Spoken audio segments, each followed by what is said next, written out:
بسم اللہ الرحمن الرحیم۔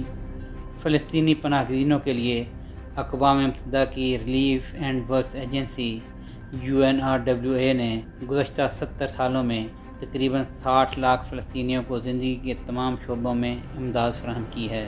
ایجنسی کی ویب سائٹ پر موجود اعداد و شمار کے مطابق 2023 میں تقریباً 5,45,000 بچے UNRWA کے اسکولوں میں داخل تھے۔ اسی برس social safety network programme کی امداد 3,98,000 مستحقین تک پہنچائی گئی، جبکہ 17 لاکھ افراد کو جان بچانے والی انسانی امداد فراہم کی گئی۔ مگر اب اسرائیلی پارلیمنٹ کینیست نے سخت بین الاقوامی مذمت کے باوجود رواں ہفتے کے آغاز پر 2 مذموم قوانین منظور کیے ہیں، جن کے ذریعے غزہ اور مغربی کنارے سمیت لبنان، اردن اور شام میں بھی فلسطینی پناہ گزینوں کے لیے لائف لائن کی حیثیت رکھنے والے اقوام متحدہ کے اہم ادارے کو غزہ اور مغربی کنارے میں کام کرنے سے روک دیا ہے۔ جنوری میں صہیونی حکام نے اقوام متحدہ کے کارکنوں پر 7 اکتوبر 2023 کو جنوبی اسرائیل پر حملوں میں حصہ لینے کا الزام لگایا تھا، جس کے نتیجے میں امریکہ کی قیادت میں آسٹریلیا، برطانیہ، جرمنی اور کینیڈا سمیت اسرائیل کے 1.5 درجن سے زائد سرپرستوں اور دوستوں نے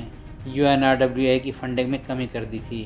UNRWA کو اقوام متحدہ کی جنرل اسمبلی نے 1948 کے نکبہ کے بعد 1949 میں قائم کیا تھا، تاکہ نسلی امتیاز کی بنیاد پر گھروں سے نکالے جانے والے فلسطینیوں کی حفاظت اور مدد کی جا سکے۔ یہ ادارہ 1 مئی 1950 کو فعال ہوا اور اس کے بعد سے اس نے فلسطینی پناہ گزینوں کی نسلوں کی مدد کی ہے۔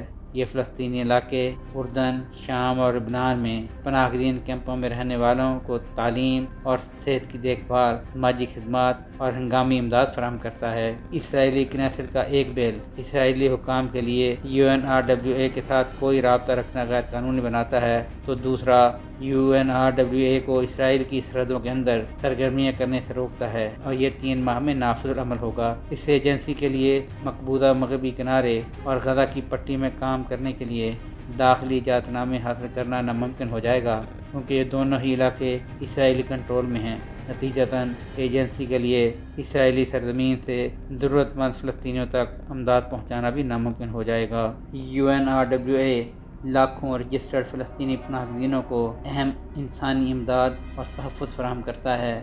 ہنگامی امداد اور سال بھر کی امداد کے علاوہ جس کی غریب آبادی کو زندہ رہنے کے لیے ضرورت ہے، UNRWA بنیادی صحت کی دیکھ بھال، دماغی صحت کے شعبے میں بھی مدد کرتا ہے۔ اس کی خدمات میں وہ اسکول بھی شامل ہیں جہاں 7 اکتوبر 2023 کو اسرائیل کی غزہ پر جنگ شروع ہونے سے پہلے 5 لاکھ سے زائد بچے زیر تعلیم تھے۔ اس کے علاوہ وہ منصوبے جن کی UNRWA نگرانی کرتی ہے، ان میں فلسطینیوں کو روزگار کے مواقع فراہم کرنے کے لیے مائکرو فنانس پروگرام انتہائی اہم ہے۔ اسی طرح ایجنسی کے 144 کلینکس میں اوسطاً سالانہ 80 لاکھ سے زائد مریض دیکھے جاتے ہیں۔ ساتھ ہی یہ 3,300 سے زیادہ صحت کی دیکھ بھال کے عملے کو ملازمت بھی دیتا ہے، جو اسے فلسطینی صحت کے شعبے میں ایک اہم آجر بناتا ہے۔